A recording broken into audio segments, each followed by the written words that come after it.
जय माँ जय माँ जय माँ जय माँ जय माँ जय माँ जय माँ जय माँ जय माँ जय माँ।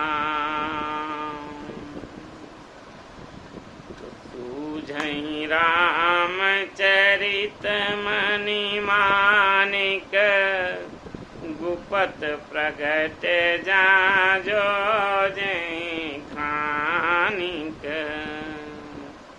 जब गुरु जी की कृपा होती है तो ऐसी दृष्टि मिल जाती है जिससे राम जी के चरित्र, प्रभु जी के चरित्र प्रकट हो जाते हैं, यानी कि हम इतने जानकार हो जाते हैं। प्रभु के चरित्र जिनको कहते शेष शारदा का, यानी कि शिव जी कहते पार्वती जी से, मैया से कहते हैं कि रामचरित सत कोटि अपारा।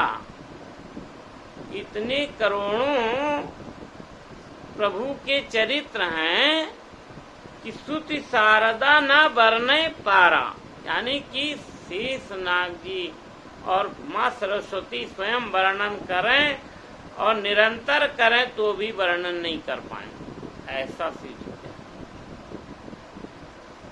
चरित्र जैसे हम सांसारिक मनुष्य के रूप में जब हम पात्रता करते हैं, जैसे रामचरित मानस बनाया या कृष्ण चरित्र बनाया, तो यहाँ पे जो पात्र हैं वो मनुष्य पात्र धारण करते हैं।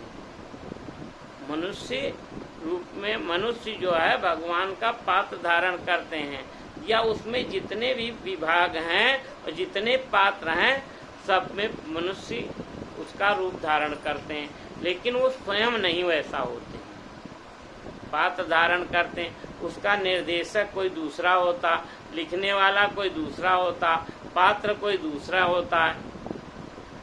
लेकिन जो रामचरित मानस प्रभु ने यानी शिव जी ने स्वयं गाया और वेदों की वाणी से गाया, यानी कि उसमें पात्र स्वयं भगवान बन के आते, उसमें भगवान स्वयं पात्र जिसमें हो, तो उन चरित्रों को जान लेना वो बिना गुरु की कृपा के नहीं जाना जा सकता।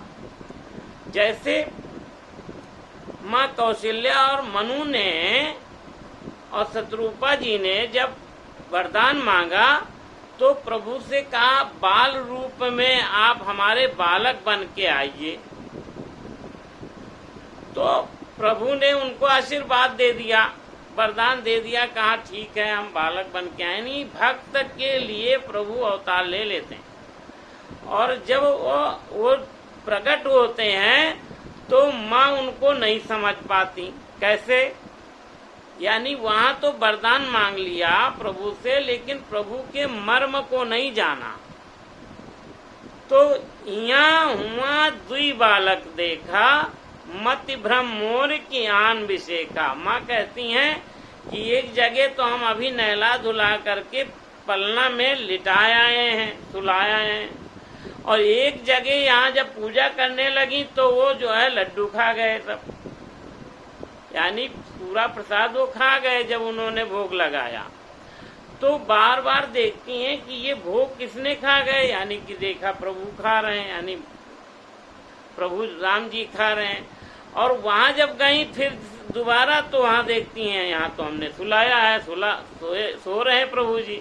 अब देखिए प्रभु जी के चरित्र, प्रभु जी के चरित्र इस बाल रूप वाले सांसारिक मनुष्य की तरह थोड़ी हैं, क्योंकि मनुष्य की तरह होते तो मनुष्य की तरह जब बच्चा होता है तो बच्चे को ये तक ज्ञान नहीं होता है कि माता और पिता को गुरु बन के उसे समझाना पड़ता, बेटा ये दीपक है, इसमें उंगली मत लगाना नहीं जल जाओगे, ये मल है, इसको मत हाथ में लो, मत खा लेना, ये गंदगी है। तो यहाँ तक गुरु बन के माता पिता समझाते हैं नन्हे बच्चे को, लेकिन प्रभु में इस तरह का कोई गुण नहीं होता, वो तो बाल लीला कर रहे हैं।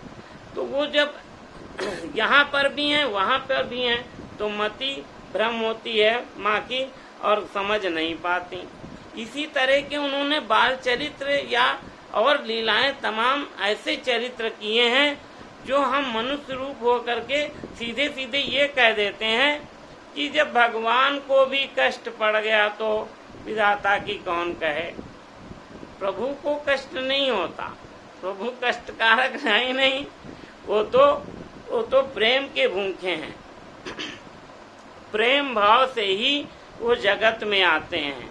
और इसमें शिव जी ने इस रचना को यानी रामचरितमानस को रचा और शिव जी की यानी प्रेम भाव को पूरा करने के लिए प्रभु ने स्वयं सब पात्र अपने ही रूप धारण किए हैं और रामचरितमानस को इस जगत के कल्याण के लिए जगत को दिखाया है।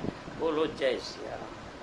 तुझहि रामचरित मनि मानिक गुपत प्रगट जहाँ जो जय खानिक। इसी तरह के प्रभु के जो चरित्र गुप्त हैं वो प्रकट हो जाते हैं जब प्रभु की कृपा होती है, गुरु जी की कृपा होती है। तो ये कृपा आगे होती रहेगी और प्रभु के गुप्त चरित्र जो हैं वो प्रकट होते रहेंगे। बोलो जय सिया राम।